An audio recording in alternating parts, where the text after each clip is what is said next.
Young team. I don't know. It'll be an interesting team to watch. I think they'll be exciting to watch because of the scoring abilities that they have. Um, Monty Williams was a teammate of mine, and I'm sure he have those guys prepared. He's been coached under Greg Popovich, so there'll be a fun team, scrappy team.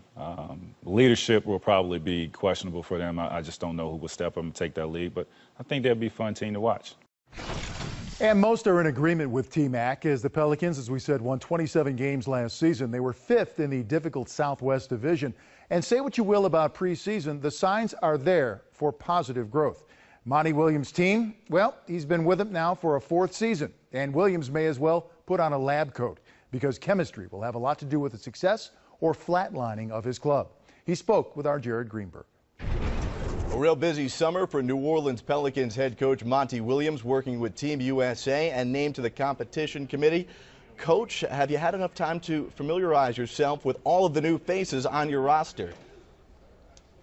Yeah, I have. Our guys have been in our headquarters, so to speak, since mid-August. And so I've had a chance to get to know our guys, especially the new guys.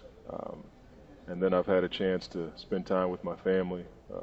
What I get to do is a blessing. Most people think I'm busy, but for me it's an honor to be an NBA head coach. Some surprising moves to many people on the outside looking in. One of them, Tyreke Evans. Once he gets healthy with the ankle, do you foresee Tyreke being the type of player that can make a run at Sixth Man of the Year? Well, we'd love for that to happen, because if he's in the running for that, he's playing well for us. I look at Tyreke as a bit of a renegade. I don't want to put him in a box and try to limit his ability, and yet I'm trying to teach him how to be a pro, and not that he's not a pro, but there's some things that all young guys need to learn. I think he looks at me at times as if I'm crazy, and I like that because I'm talking to him about things that he may have heard before, but he's hearing it in a different way.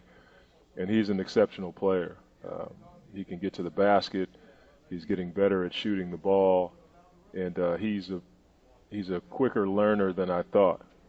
We hit him with a lot of stuff when he got here, and at first he was overwhelmed with it, but he hadn't backed away, and he takes the coaching better than most young guys in the NBA who just got a big contract. With the plethora of guards that you have and the injury history that Eric Gordon has, does this ease the pressure to rush him into the lineup and maybe say you can play him a few less minutes or not necessarily have to play him in a back-to-back even once he gets cleared for those types of scenarios? Well, yeah, I would have to agree with that, but at the same time, for us to play at an optimum level, we're going to need Eric and Tyreke playing a lot of minutes.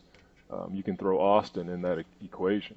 All three of those guys have the ability to score and get to the basket, get to the free throw line, do a good job of taking care of the ball, and they also can defend. You know, Eric is really good on the ball. Austin is pretty underrated, or really underrated at guarding the ball, and Tyreke does a really good job as well. All three of those guys need to get better on their weak side defense, and that's something we teach every day. But for us to be good, we need all of our guys playing at a high level.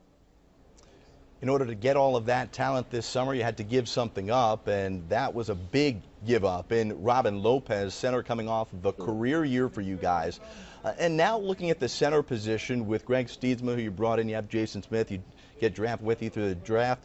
But what has to happen with the center position to help Anthony Davis, kind of like we were talking about with Eric Gordon, to keep him healthy? Do you need that 5 position to take the burden off of AD? Yeah, we do. But at the same time, I think there are going to be nights where I put AD and Ryan on the floor and make other teams adjust to us. Both AD and Ryan can stretch the floor, really shoot the ball. AD can dive just as good, or if not better than anyone in the league, to the basket, especially in pick and roll. So your point is well taken, but at the same time, I think we can try to exploit big centers with our speed. In saying that, you got to make shots and you got to take care of the ball.